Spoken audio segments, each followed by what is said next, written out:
On the third day, a wedding took place at Cana in Galilee.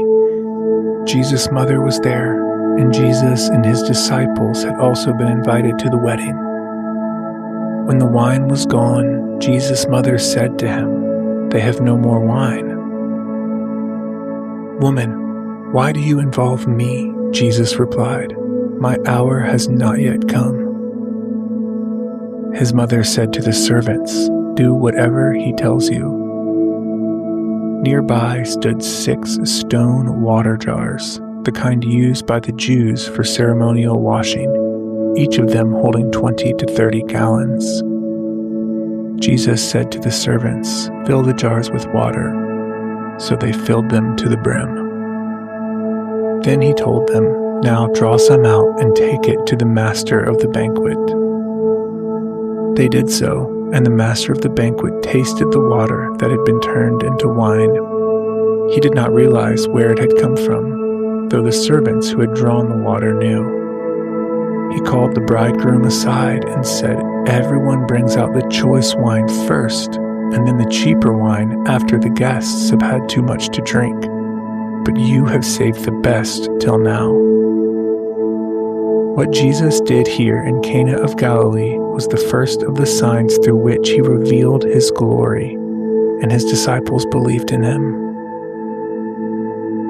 After this, he went down to Capernaum with his mother and brothers and his disciples, and they stayed for a few days.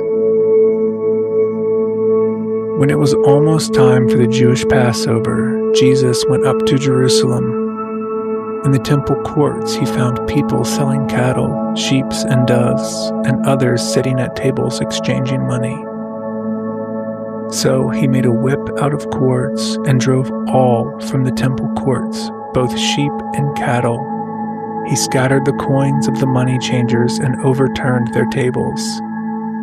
To those who sold doves, he said, "Get these out of here. Stop turning my Father's house into a market." His disciples remembered that it was written, "Zeal for your house will consume me." The Jews then responded to him, "What sign can you show us to prove your authority to do all this?" Jesus answered them, "Destroy this temple, and I will raise it again in 3 days."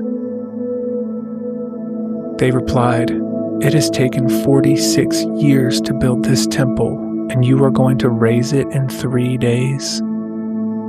But the temple he had spoken of was his body. After he was raised from the dead, his disciples recalled what he had said. Then they believed the scripture and the words that Jesus had spoken. Now, while he was in Jerusalem at the Passover festival, many people saw the signs he was performing and believed in his name. But Jesus would not entrust himself to them, for he knew all people. He did not need any testimony about mankind, for he knew what was in each person.